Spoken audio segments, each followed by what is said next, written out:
champions rise. A huge Dominic Cruz fan. I've been trying to emulate that guy's footwork for the last 5-6 years, man. You know what I mean? He's one of the best in that division. Henry Cejudo, I've never been a huge fan of him until you know these guys are doing that now. It's almost WWE, his like triple C persona. Yeah. You know, and I can get by that. I see it, but sometimes, man, I don't like. I told you, I show up. I don't talk smack. I shake hands. We fight. We're cool afterwards. So that kind of always kind of pushed me away. But then I saw an interview where a guy got him to break character, and he really had a good conversation with him. And I was like, this is the guy I like, right? And then first, to be an Olympian, I think one of the youngest Olympian gold medalists ever, you're an elite athlete. To see where his striking's gone the last couple of years, that guy's brought it all together. He's a real deal. He beat Demetrius Johnson, who is, I mean, the best 135er of all times or 45er of all times. So going into that was another one. I was like, Dominic Cruz has such a long layoff. Is ring rust a real thing? Dominic says it's not. Cejudo's coming off all these wins. So I was just excited for it. I didn't really want to pick one. If I had to go with someone, it was Cejudo, but I was just excited for that fight. Yeah, me too. Both of them, I like both of them. You know, and I understand, and this is something from a producer point of view and promoter point of view that I try to tell the fighters. Okay, you have to sell the fight. Yeah. And there is the business side, and the business side is to sell tickets. Yep. But don't buy the hype. You know, don't buy into the hype. That's just, if you buy into the hype, then you become like professional, you know, a little bit towards the professional. Yeah. And those guys are not fighting for real. This is a guy that's fighting for real. Yes. You know, so that's a delicate balance. I thought the fight went the way I thought it was going to go because I wanted to see how Dominic Cruz, with his footwork and his layoff, was going to deal with the sheer physicality of Cejudo at that weight. Again, you know, that pressure he was putting on and whatnot. The only thing I didn't like, which I know Dominic Cruz does a lot, he bends over with his head. He always does that dip, yeah. Yeah, and you know, in MMA they have knees. Yep. They have kicks. Yep. You know, we talked about transitioning to MMA. There's certain things that you gotta be careful you can't get away with. Like you saw when Akins fought Masvidal, he dipped in for the shot and he caught that knee. Yep. Yeah. So those dipping in like that in a sport that has different techniques, you know, that's what you got to be careful with. Did you agree with the stoppage? I did too. too. Listen, you know, I know, like I said, from the producer, promoter,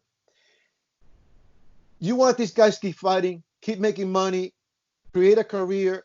One fight is not going to determine, I think, your career, but one fight could determine your livelihood, you know? Yes, sir. Yep. Because what happens is, and excuse me if anybody gets upset or anything, if you're not in there, man, and you're not taking shots and getting hurt, you know, you can say everything you want, but it's better to come back and fight another day than to be physically messed up for your family and not be able to provide or communicate with your family anymore. You know, those are the things. Those are the things that you, at least I look at it as a producer and as a promoter. You know, the Francis Ngannou and Rozenstruik fight. I knew I was going to go like that because I've seen Rozenstruik train. He trains down here at 360, and I've seen him at different places. And I knew he was going to change with Francis Ngannou, and you don't want to exchange with a guy like that. You can't. He touches you one time, man, and you go to sleep. I mean, and I know, and I'm not. Francis is. I mean, he's a technical fighter. It almost looked like he just threw caution to the wind, just and one of them touches you, man, and it's over. Yeah. I look, again, you know, this is one of the things that I have sometimes controversy is. I say I don't like mutual destruction. I like to say you fight, I win. You know, to take two shots, to give a shot, how long can you have a career like that? You know, Mike Tyson is good as now. People thought that Mike Tyson is an animal. Mike Tyson is an animal, but Mike Tyson would not get hit and hit you. Yep. When he started getting hit, things started changing. Yep. You know, so I always look for the warrior, but you got to have the technical part. Um, okay, we just had fights. You know, it's great. We have 3 shows at UFC back to back in Florida and Jacksonville. Yeah. We just had the Smith and Textera fight. Yeah. Did you see the fight? I only saw highlights and I read about it. And from what I read, they said Glover was just beating him up the whole time. Yeah, you know I saw the fight. Something that surprised me was Smith looked tired from the first round. I don't know what happened because, you know, behind the scenes, there's training camp, there's psychological things, there's nutritional things, you never know behind what's happening. But he looked tired from the first round. And Glover Teixeira is at 40 years old, I don't care, he is a tough dude. Absolutely. Now, and I'm thinking the same thing now with the quarantine. I think all fight camps have been different. I think it's probably been hard for the fighters. Did you read that whole thing about what Anthony Smith just went through with the home invasion? No, I missed that. He had a home invasion. Some guy broke into his house, and he said that it was this is with MMA and everything. He said it was the hardest fight he has ever had in his entire life. He had to fight this. He had to fight this guy for who knows how long, who knows what the guy was on. Anthony Smith said he hit him with everything he had, and the guy just kept coming at him. Now, this is a life and death fight. The guy's inside his house.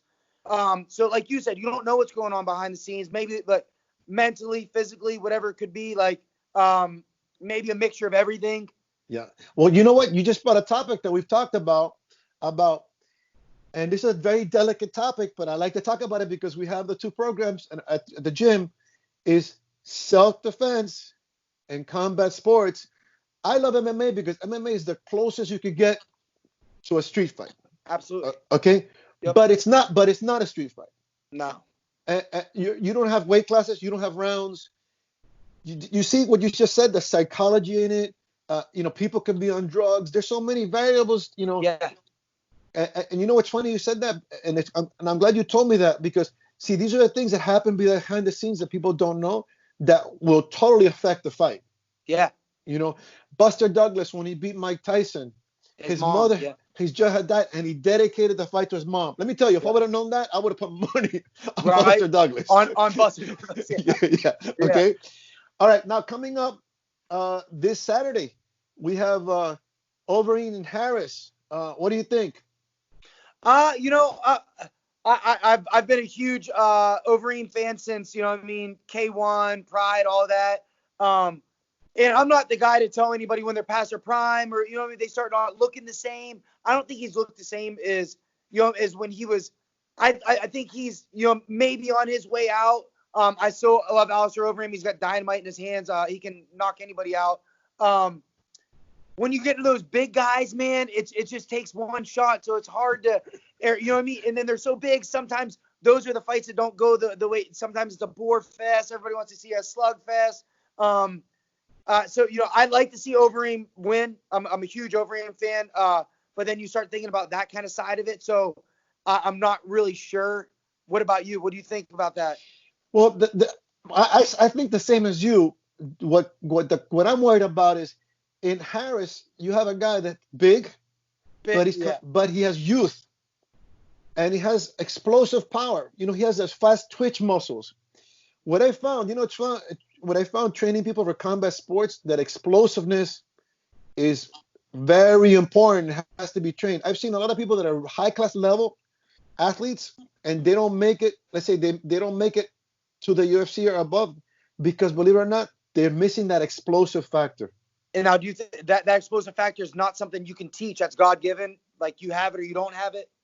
I think you can train it, but I think some people have more fast twitch muscles, white fiber just muscles, because everybody has fast twitch muscles. Everybody white fiber.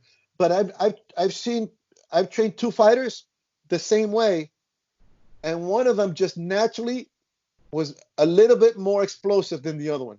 Yes. The other one is just, no matter how much you try on explosiveness, it always takes time to warm up and get going. Yeah. And in combat sports, explosiveness is very important. I agree. Yeah. I agree.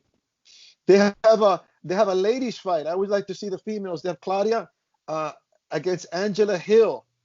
You know what? I haven't seen Hill fight. I've seen Claudia fight. That's going to be interesting. What do you think about that? So Claudia is a monster. I think everybody's seen Claudia fight. She's fought in some really big cards.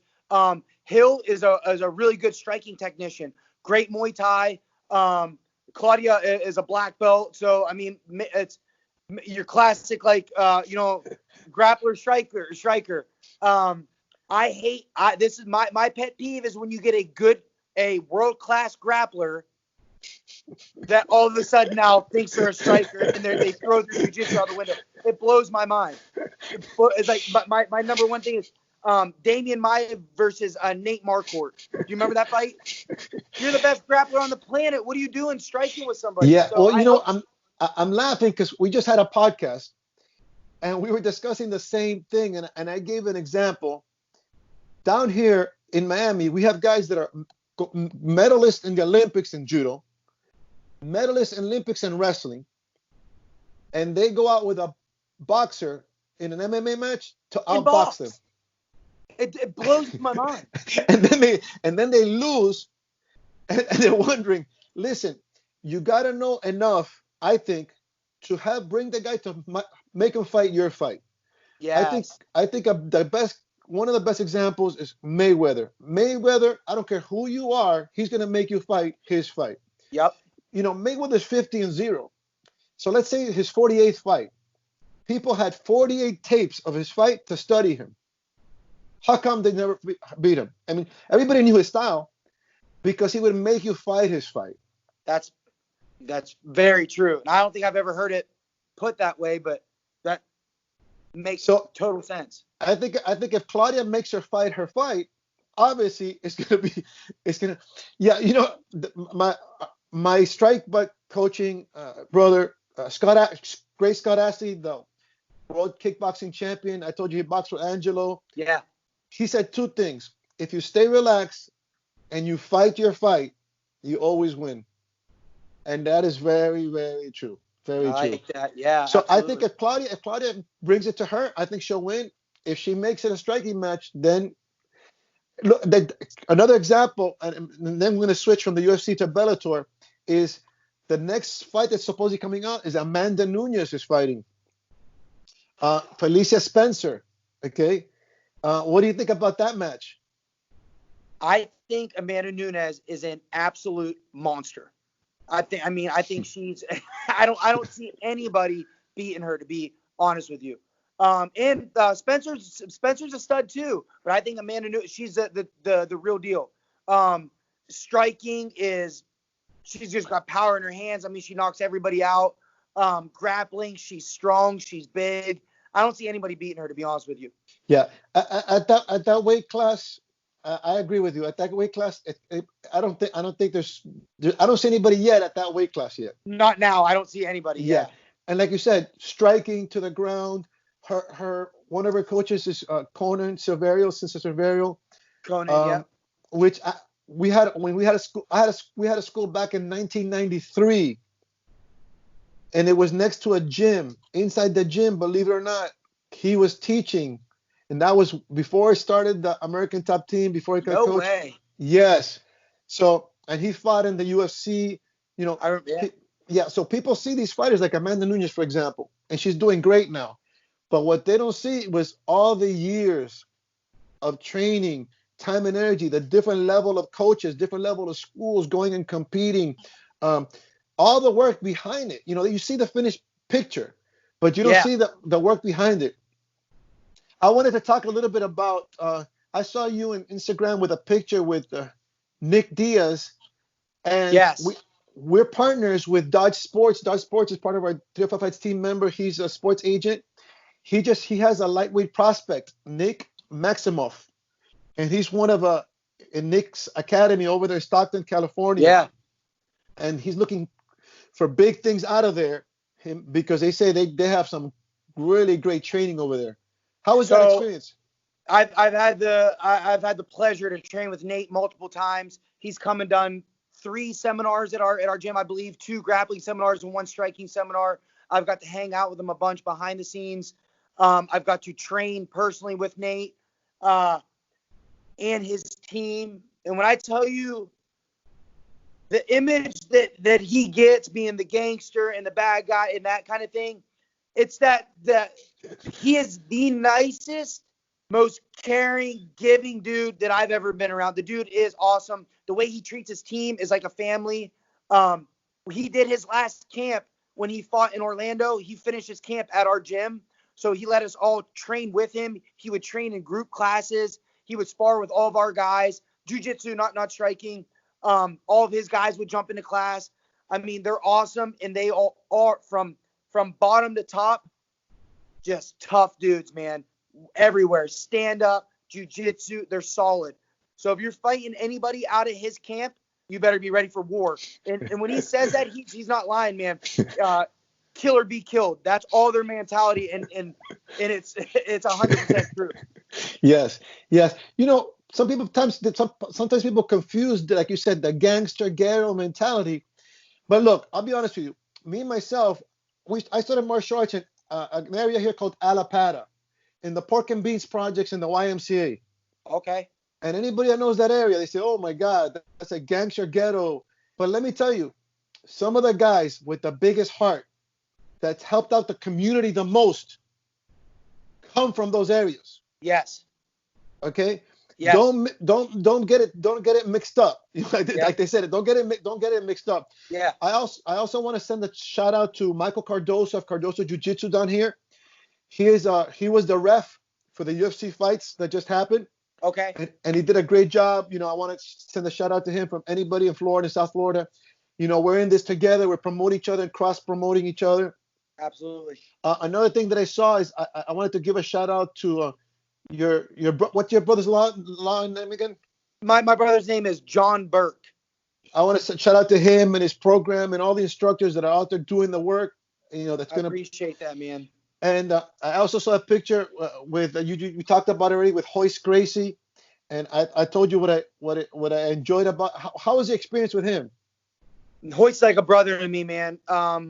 It went from the first time I met him, I couldn't even speak because I've been watching the guy for so long, to now, I mean, I can call him on the phone any day, anytime, ask him for advice, ask him for if I'm traveling, I ask him if he's got a gym wherever I'm going, if I can go in and train. The guy's a brother to me, a huge role model, and one of the, he'll do anything for my brother-in-law, John. Him and John are best friends. So as John's little brother, I kind of get to ride his coattails, and I get to fall in there with him. So he's like a brother to me too, man. He's awesome. He's the godfather of jiu-jitsu. Like, the dude is the real deal. Yeah. You know, just from seeing what I've seen from media, and I've never had the pleasure and the honor of meeting him, but I think, and not because you're in front of me, but I think like George St. Pierre, these are guys that are the epitome of martial artists. If I say to myself, I want to be remembered as, or I want to be like, these are the people I think you want to be remembered as or be like. Absolutely. All around, mind, spirit, and body. The principles, the virtues, the technique, the work ethic. These, I think, are the guys that you want to be, that inspire you. Yes. Absolutely. I 100% agree with you, man. 100% agree with you. That martial arts lifestyle, man, I'm all about it. And you see, even when they ask him interviews and he speaks, he's very careful and he speaks his mind. He speaks what he believes in his heart, but he doesn't, insult anybody. Respect it, like we say, respect and honor.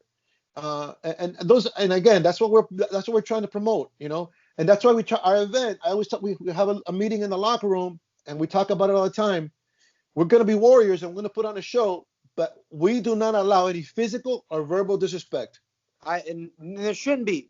Yeah. It gives the sport a bad name too. People already think about fighters being animals and. Correct. And look, and Dodge Sports, our sports agent, he has fighters in the UFC, Bellator. Listen, when you have sponsors and you want the money behind you, sponsors don't want to sponsor a bad image. No. So if you want to be professional, you should think, you should think about, definitely you think about that. There's a lot of things happening in the UFC. I think it's exciting time in the UFC. What do you think about the UFC as a company? I mean, I like that they're leading the charge, man, and getting stuff back going. I think having these fights right now, especially at this time when there's no, there's no football, no baseball, no basketball, having them at the forefront and leading the charge is all eyes are on our sport. Yeah. So I think what they're doing right now is it's going to set the tone for the rest of the country, the rest of the sports industry. That's good. Couldn't have said it better. And you know what? And there, a lot of good things are happening. I think Bellator has come a long way. A lot of great things are happening with Bellator. And you have the one over there in Asia. You know, Yeah. these other what do you think about all these other companies? I don't think it should be just one UFC. I think the more organizations you have, you build up those different talent pools. It's good to have that competition. I like actually going and seeing, the UFC and then watching the Bellator guys, and then watching the guys in one. I like having that kind of diverse, different organizations. I don't think it should be all just that one monopoly kind of thing. You know, you brought up a point, and I'm glad you brought it up. As a sports league, you have competition as with everything, with other sports leagues and stuff like that. And one thing I always try to say, and I'm saying it right now here, we are not competing with the other sport leagues. We want to work with the other sports leagues. Yes. The more sports leagues we have, the more quality we have, the better for the sport. The more, like you said, the more Bellator, UFC, ONE, all these companies, the more professionalism, the Yep. more it's being brought out to the media. I was going to say the more exposure. The more exposure. We're in this together. Let's not fight each other. Let's help each other take this to the next level. We believe in co-creation. We believe in cross-promotion. That's why I'm so happy that we have you. If we can be of service to you and yours, always reach out, 305 Fights, and whatever we can do, we'll do it. I definitely will. And you guys treating us, man, when I had questions, I would reach out. You guys would hit me right back right away. You guys kept me informed the entire time, even through all this craziness. I was stressed out. My guys were stressed out, but I would reach out to you guys, and and it would give me that kind of, okay, we're good. We got to keep pushing forward. So I appreciate everything you guys did for us and giving my guys the opportunity to fight for you. And we're still excited to get back on a card as soon as we know when. Well, because you know what, like I just said previous, this is a co-creation. Okay, we have an event. But without schools, without coaches, what event are you going to, the UFC can't do anything without fighters and coaches and academies. Yep. So everything is a co-creation. Anytime, do me a favor, send me some video clips of your guys' fighters and training and whatnot. Because like I said, we believe in cross promotion. We believe in working together. And I can tell you, we're going to have more events, more incredible events happening. And you are going to be everybody's going to be part. Everybody is part of making this event successful. The event is successful because everybody comes successful. Do you have any shout outs to anybody or any last words that you would like to say? Just shout out to my gym, 6 Levels Orlando, my brother-in-law, like you said, John Burke, all my buddies around the state of Florida, my training partners, my family, my wife, and you guys, man. Like, I appreciate you guys having me on. I had a blast. I look forward to it all week, like I said. We're excited to get down there and be part of you guys' organization and grow a relationship with you guys. Awesome. Hey, listen, any advice, any suggestions, any input that you have to make us better, feel free to do it. We have no egos here. Our objective is to be better. This is not an ego-driven. Our company was developed because I've been teaching martial arts for 40 years. So it's something that came out of the martial arts. Yeah. And out of being a martial arts school. And we said, what a better way to promote the martial arts with the biggest happening industry in the world, combat sports and mixed martial arts. I want to thank our sponsors, Reach Combat, Dodge Sports. I want to thank all the martial arts in South Florida, South FLA, and the 305. I want to thank you, 6 Levels, Sensei Burke, yourself, and everybody. Thank you so much. If you need any information, what is your email? My email is rjkorlando@gmail.com. You can shoot me an email, send me a message on social media at Keenan, Keenan, RJ85, and I'll get right back to whoever reaches out. Excellent. And anybody had any questions, we can get the information to you. It's 305fights.tv. 305 Fights, with the Champions Rise 305, donde surgen los campeones. 305 Thank you so much, sir. Miami, I the appreciate you, brother. champion Take care. Be league. healthy. Yes, sir. Where champions rise. 305 Miami, the champion league.